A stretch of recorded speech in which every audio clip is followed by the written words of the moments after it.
Добрый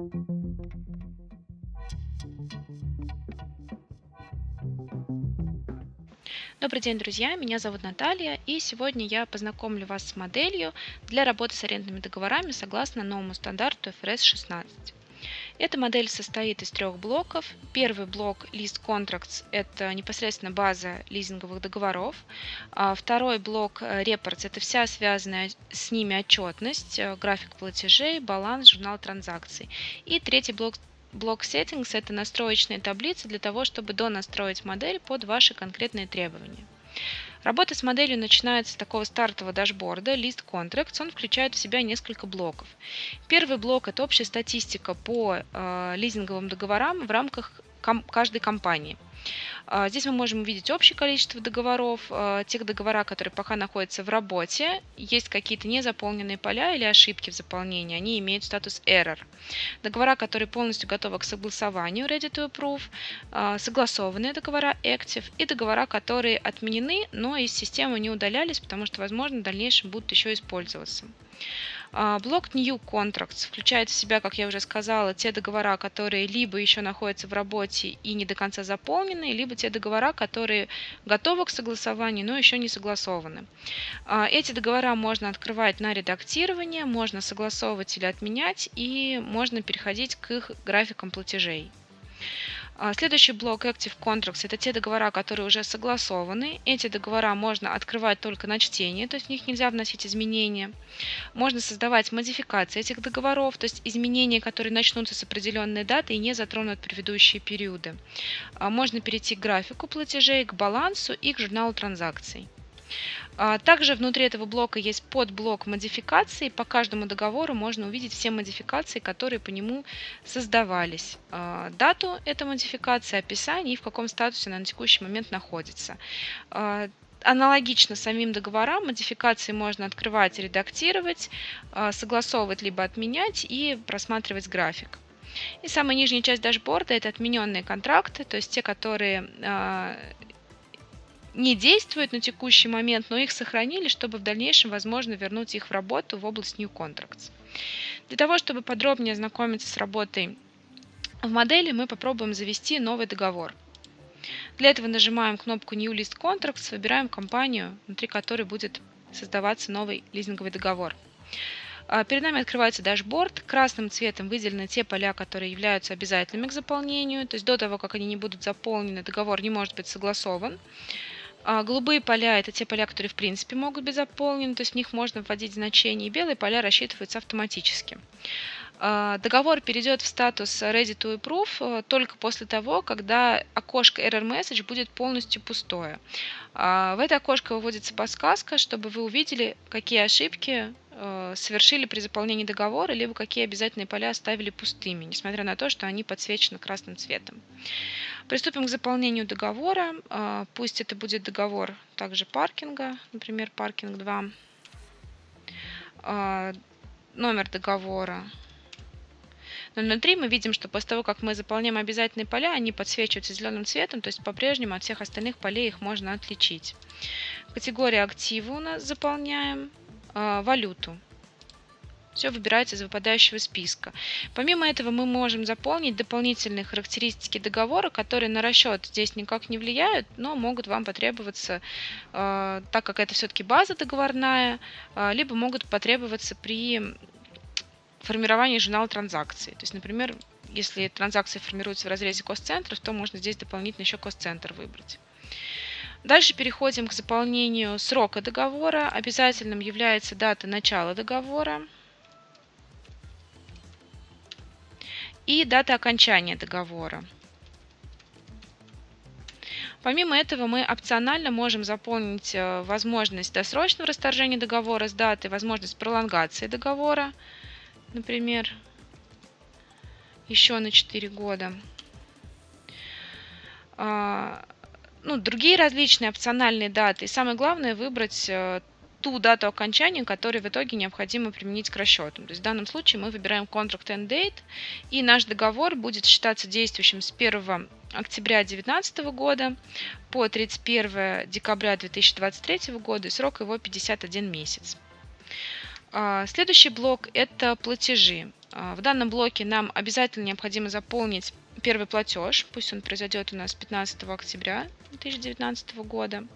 Вот далее мы опционально можем заполнить дату последнего платежа, если она выбивается из графика, то есть, например, происходит там не в 15 число. Либо можем изменить количество платежей. Если, например, у нас там количество месяцев аренды автоматом рассчиталось 51, а количество платежей у вас будет другое. Вот. Если мы эти поля не заполняем, то после заполнения периодичности платежей дата последнего платежа рассчитывается автоматически.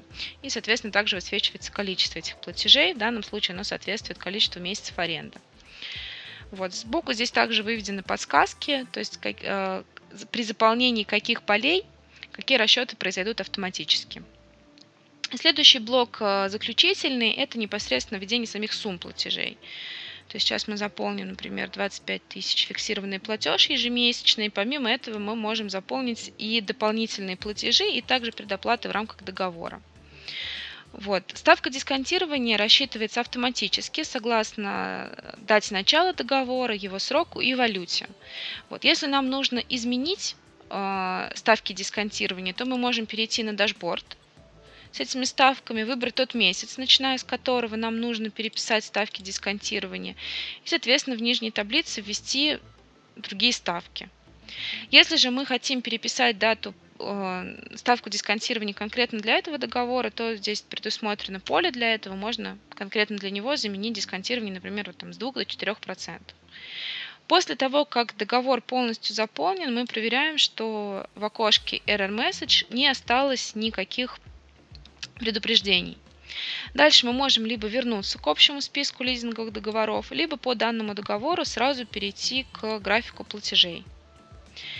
График платежей у нас строится автоматически. При заведении договора было видно, что будет 51 платеж. Соответственно, первый платеж, как мы заполнили, произойдет 15 октября 2019 года, последний платеж 15 декабря 2023 года.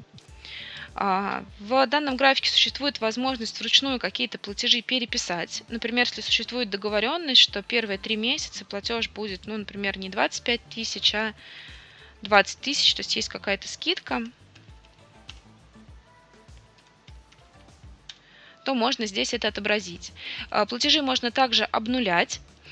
Если есть несколько месяцев в начале аренды без платежей, то их можно сразу заполнить при заведении договора. Для этого предусмотрено поле Rent Free Period in Months. Тогда будут обнуляться автоматически именно вот первые месяцы по количеству, которые вы ввели. Если же вам нужно обнулить какие-то определенные месяцы вручную, то можно сделать это также здесь в графике. Вот, то есть какие-то месяцы могут быть обнулены. Вот. После этого, опять же, мы можем либо вернуться к заполнению нашего договора, либо перейти к нашему изначальному списку договоров. Наш новый договор Parking 2 здесь уже появился в области New Contracts. Так как никаких ошибок при его заведении мы не допустили, у него стоит статус Ready to Approve, мы можем выделить этот договор и согласовать его.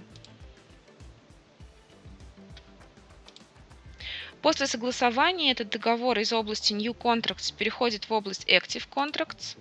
Если мы попробуем заново открыть этот договор, то увидим, что все поля с синего превратились в черные, то есть никакие изменения в этот договор внести уже нельзя. По этому договору мы можем открыть баланс. Баланс уже у нас будет сформирован, так как все обязательные поля заполнены, договор согласован. И можем перейти к журналу транзакций.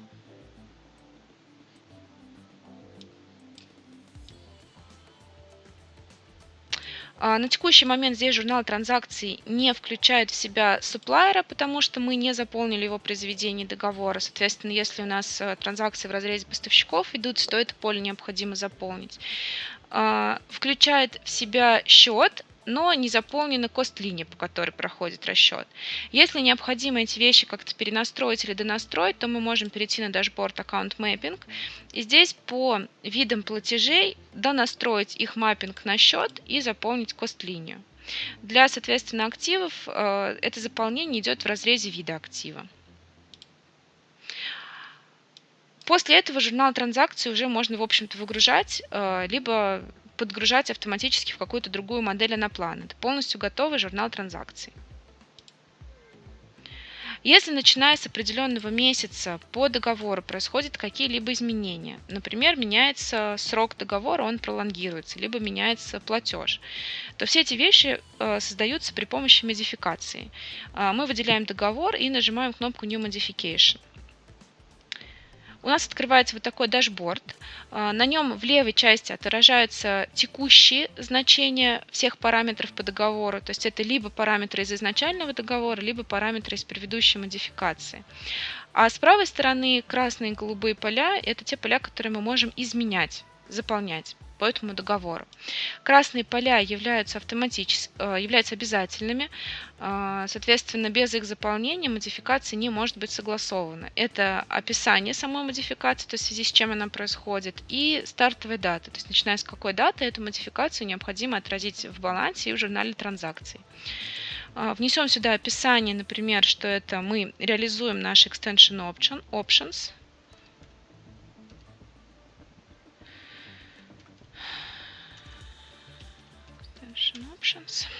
Вот. И что наша модификация начнется, например, с 1 октября 2020 года.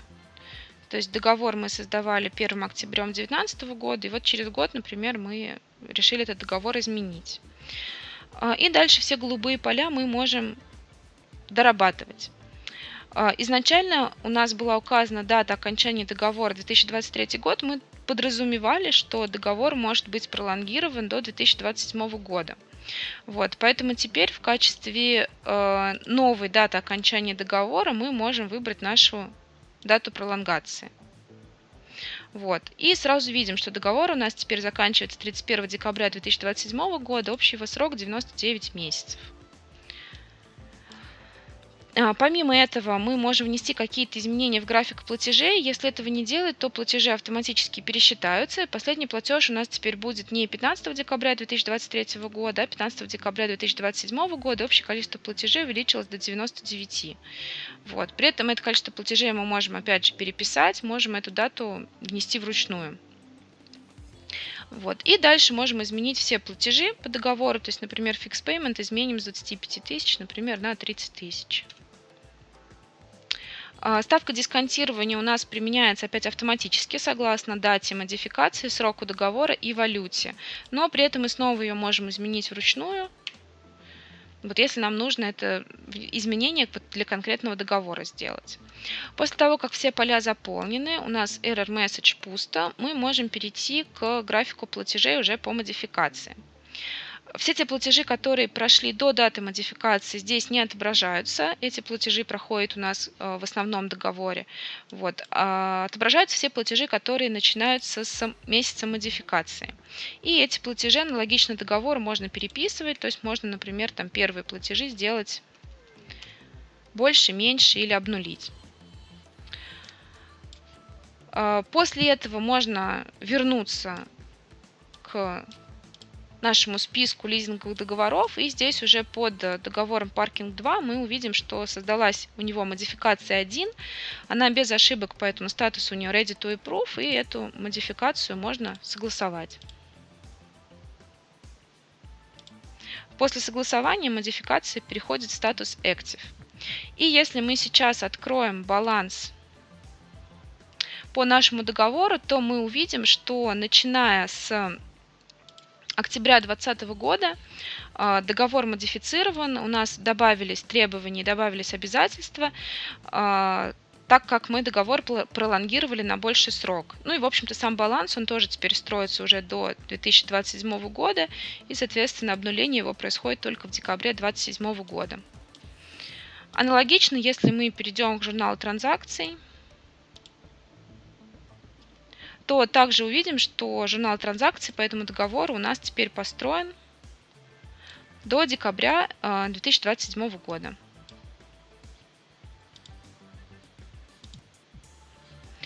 Договора в эту систему можно вносить вручную, то есть пользуясь вот этой кнопкой New List Contract. На старте внедрения модели можно все договора прогрузить разово из файла, ну, либо из какой-то вашей системы. Это все, что я хотела рассказать про модель учета арендных договоров согласно стандарту ФРС 16. Если у вас есть какие-то вопросы, вы можете задать их в комментариях. С удовольствием на них отвечу. Еще раз спасибо за внимание. До свидания.